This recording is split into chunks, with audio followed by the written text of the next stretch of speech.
Chers amis, bonjour. Je m'appelle Dominica et j'aimerais beaucoup commencer cette chaîne avec différentes vidéos, différentes petites bulles de vidéos qui seront plutôt courtes, qui pourraient peut-être vous apporter des éléments de réponse, du moins vous permettre de percevoir votre journée avec plus de bonne humeur, plus de compréhension, plus d'accueil, selon la vibration qui viendra à ce moment-là.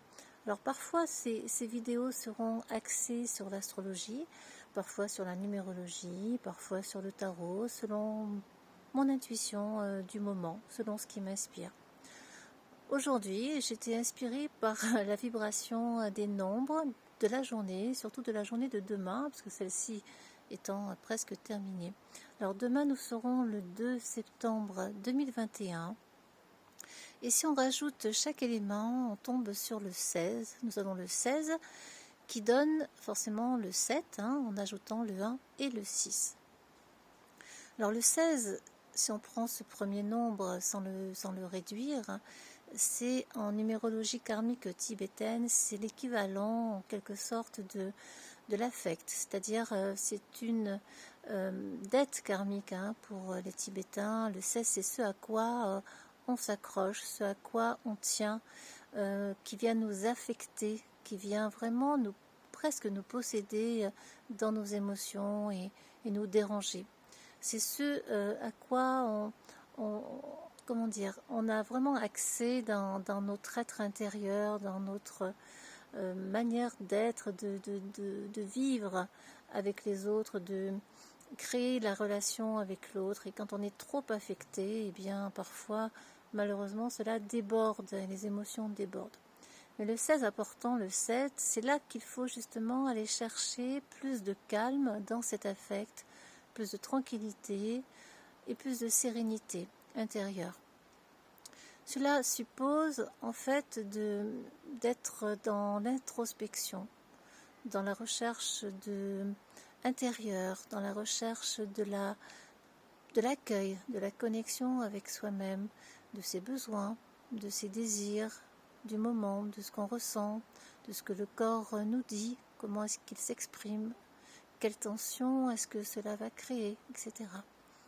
Et le 7, quand il n'est pas bien aspecté et quand il n'est pas bien équilibré, eh bien, il peut partir dans des émotions assez fortes et dans des dires, dans des mots qui parfois sont assez acerbes, sont assez coupants, tranchants.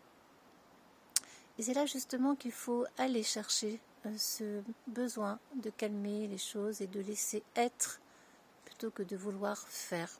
Là, il s'agit vraiment de relier le yang et le yin en une énergie plutôt calme et de laisser les choses arriver comme elles doivent arriver.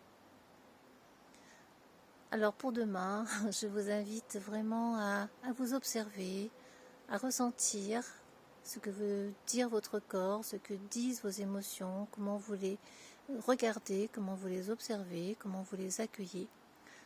Et à partir de là, vous verrez que vous parviendrez, ou pas, à mieux les gérer, à mieux les comprendre. Et c'est un début en fait vers l'instant T, vers l'instant présent, comme on dit en méditation, vers l'état méditatif, qui n'est que l'instant présent, que la pleine conscience. Et au fur et à mesure, vous parviendrez justement à mieux vous observer, à mieux être conscient de ce qui se passe en vous, de ce que vous dites, ne vous dites pas, ou ne dites pas aux autres.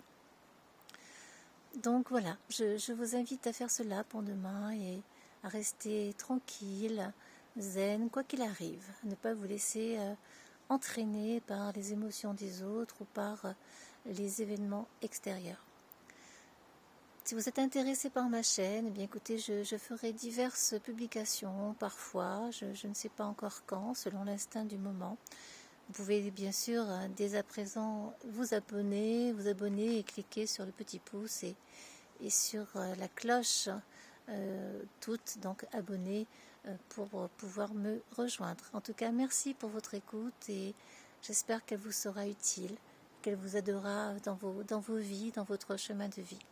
À très bientôt et prenez soin de vous.